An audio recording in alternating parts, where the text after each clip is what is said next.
Què tal, enganxats, com esteu? TV3 posa en marxa aquesta setmana dues noves estrenes en la seva graella de televisió d'hivern. D'una banda, Cases d'algú, on Joan Maria Pou cada dijous visitarà turistes que prèviament han estat a Barcelona i descobrirà les històries que hi ha darrere de les seves vides. Per una altra banda, cada diumenge, després del 30 minuts, arriba De bon humor, amb Llum Barreda, un programa que intentarà desmuntar tòpics com si qui riu més, si els homes o les dones, o si anem perdent el sentit de l'humor a mida que ens fem gran.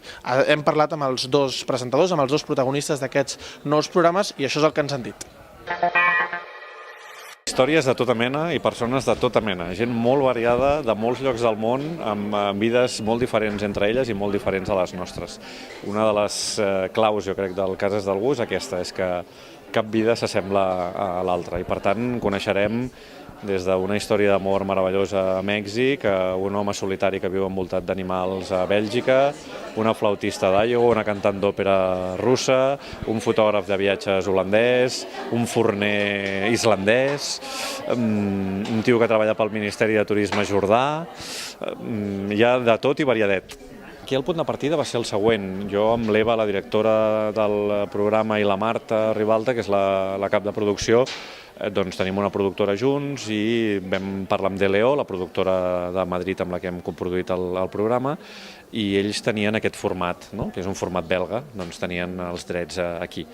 I vam parlar de la possibilitat de fer-lo a TV3, amb mi de presentador. I ells van estar d'acord, els va semblar molt bona idea, aleshores vam venir a veure la gent d'entreteniment de TV3 i de seguida van dir, hòstia, ens encanta la combinació del tipus de programa i el presentador, i des d'aquell primer minut ens vam posar a treballar per aconseguir que el projecte tirés endavant, i mira, aquí estem. M'agrada molt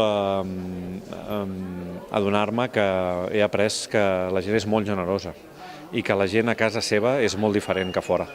Ens hem trobat en països, en societats que potser el tòpic diu que són tancades, que són fredes, que són fins i tot un punt esquerpes.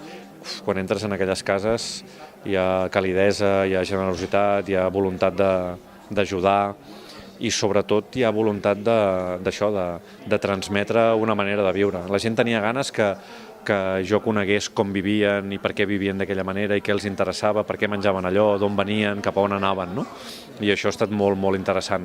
I també jo crec una lliçó, que és que el concepte de turista a vegades es fa servir d'una manera despectiva, com si tots els turistes fossin iguals, com si la massa de gent que ve cada any al nostre país fos una massa uniforme.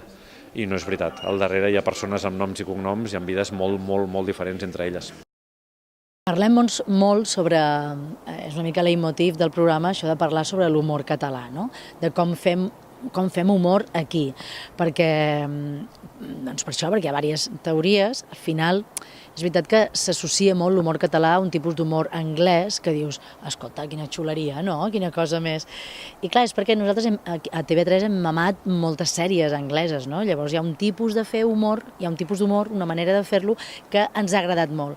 Però això potser era abans, perquè ara hi ha humoristes com el Leo Harlem que omplen a Madrid i omplen a Barcelona. Entre els homes i les dones la diferència està que nosaltres som més intel·ligents i estem a més coses. L'humor no pots perdre detall, has de ser molt irònic. I és veritat que les dones tenim una ironia diferent que els homes, potser perquè els homes no ens han prohibit mai parlar de que us pica el cul i a nosaltres ens han educat perquè siguem d'una altra manera, llavors hem de parlar més amb eufemismes que fan riure, Però no ho sé, és una de les coses també que anem veient. Però és que, clar, és que són 11 capítols i el que hem hagut de tallar, mira, només amb el que jo parlo, imagina tot el que hem hagut de tallar de tota la gent que hem entrevistat. Ha estat molt, molt interessant, jo veig molt interessant aquest programa. Sense l'humor no hi ha vida, o sigui, l'humor ens farà lliures i ara la tinc en majúscules. L'humor ens farà lliures, però coi, que difícil que és fer bon humor, perquè hi ha humor de tota mena. I està bé que es faci humor sempre, hi ha coses que t'agraden, coses que no, però és una cosa molt subjectiva, el que t'agrada a tu no m'agrada a mi, o l'inrevés. I trobar una cosa que agradi a tothom em sembla un miracle, perquè l'humor és complicat, però sense humor no es pot viure.